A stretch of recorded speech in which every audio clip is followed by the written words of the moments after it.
live in a huge liberal bubble, arguably one of the biggest liberal bubbles in the country. And being an outspoken conservative, the biggest struggle is being misunderstood and feeling like my words have been misrepresented. If you look through the comments on articles, you can see people calling me a Nazi even. People assume as soon as I say I'm conservative or I'm a Republican that I'm a Trump supporter. I've especially noticed this at my school.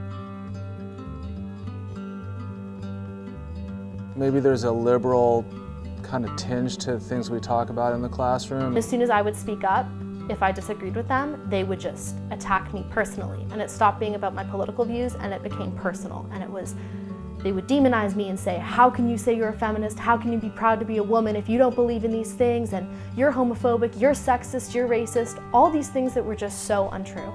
And so it got to a point where I would just stop speaking up. And my other friend, who was also conservative, we'd just kind of look at each other and be like, well, this sucks. In my international politics class freshman year, I talked about how our politicians have a dedication to an American first ideology.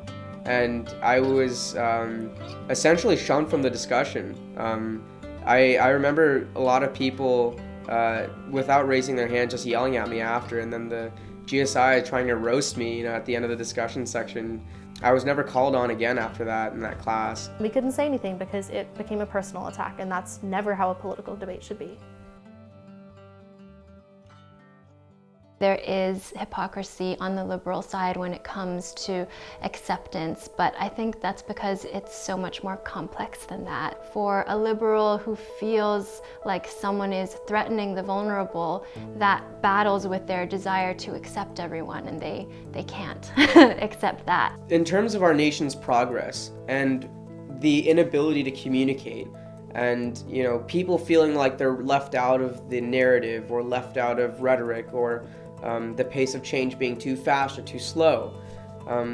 That all is a product of the inability to converse, the inability to discuss, the inability to get our viewpoints across to each other. These issues have been brewing for quite some time, but we need to open our eyes to them. I think we definitely need to try to understand each other more. We are not doing a good job of that right now.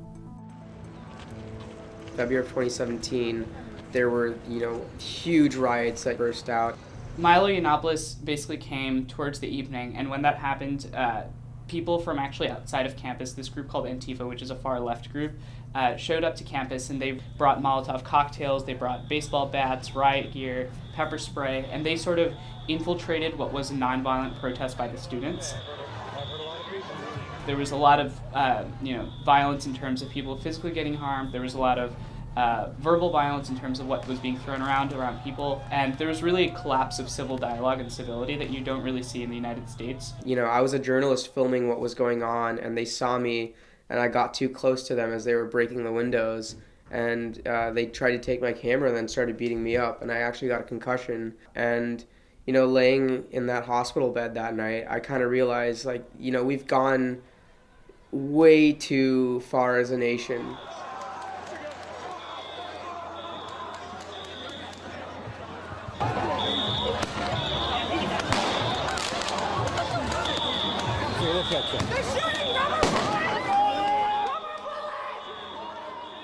Everyone's allowed to make their own decisions. Even if you think someone else's opinion is wrong, that's their opinion, they're allowed to have it, and they should be allowed to express it too. After the election, I had this fear, and I know that fear can turn to hate, and I really didn't want to be filled with hate. I didn't want to dislike people who voted differently from me, so it was really important for me to hear their stories. Being confident enough to speak up and say, this is what I believe in, and feeling like you're not going to get personally attacked for that, that's progress. The more our nation might descend into this type of chaos, the more people will be trying to keep it at the bay and recognizing what we need to be doing, which is compromise, which is discussion. We are not getting stronger or smarter or better by closing our ears to things that don't agree with us. So I think these conversations are really important to help us continue to grow as both individuals and a society.